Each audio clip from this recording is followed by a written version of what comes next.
7 was cut and dried. Think again. Might be cut. 110 of 161 laps completed, and what looks like a fierce storm moving in over Mount Panorama. Spots of rain already appearing on the screen of Glen Seton's Peter Jackson Nissan Skyline. And along the pit lane, Mark, the team managers frantic, the crews getting out the wet weather tyres in preparation for a swarm of pit stops as the showers sweep in, driven by a very strong west to southwest wind. The flag standing out, the spectators running for cover. There isn't too much of it around here. Steve Soper. Steve is a very good wet weather driver, but he won't be looking forward to this at all. That's what he'll be looking forward to, rain tyres. BMW wet weather tyres already out, and his co-drivers, of course, the Eggenberger team.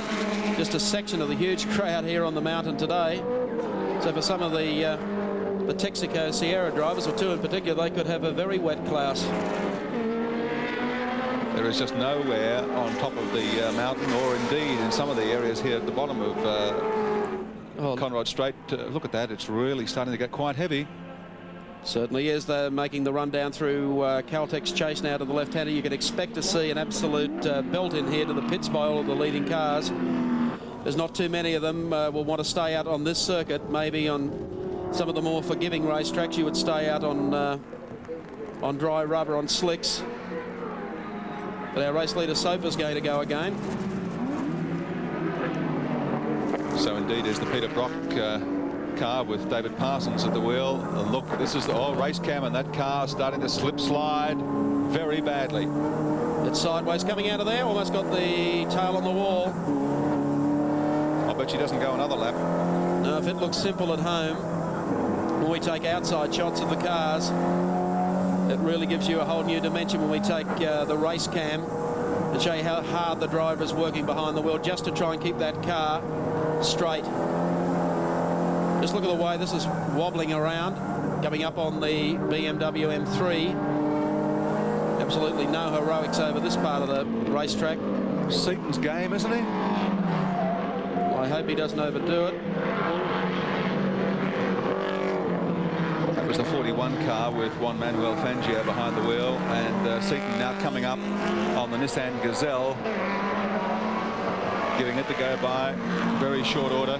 This is the worry, this corner here, because you've got to really get in tight. Now coming out, there's not much room. You don't want to get the tail out there. Out of Toledo turn. The number 15, Peter Jackson Nissan, BP race cam, that's the shot. Very murky. Persistent rain, although that one big... Oh, he's got it sideways. Had to fight for that to get it back on the road. Very dramatic pictures coming to you out of England. Dangerous moments here. Neil Crompton is in the pits standing by for what will be a spate of pit stops for wet weather rubber. Although the only thing I must say... It's starting to clear again. It's starting to clear, so whether or not the smart ones will stay out. Not only that, it's different on two parts of the circuit. Over the top of the mountain, it's wet. On this part of the circuit, as you can see, looking at the picture now, it's relatively dry. And it's hardly a spot of rain. Yeah, Seton's going round again, and just waved, indicated to his pits there as he went by. He'll want to stay out there, and so will one or two other people to make quite sure that it either is going to rain or it isn't going to rain, because if you go into the pits and you change onto wets, they do not last very long on a dry road, or half wet, half dry, come to that. You can see the track heading up Mount Panorama. To that point anyway, was reasonably dry. From here on in though, Glen taking it very cautiously through here. That's sideways.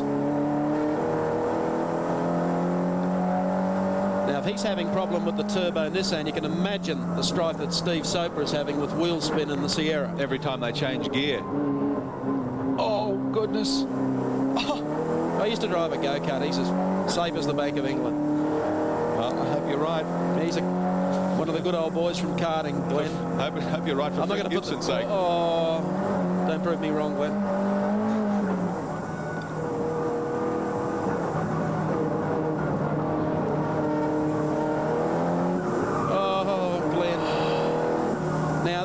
You can see the dilemma. Does he go into the pits and he'll have to put wet wets on, he's going to end up with a bigger problem. He's going to be out of tyres, then given another 10 laps because the track will be dry. Well, if you look at the screen, the rain has stopped now. He switched the wiper off, so obviously there's not so much rain on the top of the mountain, so I would say that they'll all stay on dry tyres. Probably. For the time being. This must be really giving our European drivers a thrill. Well, of course, they're a bit more used to this sort of weather than perhaps you are.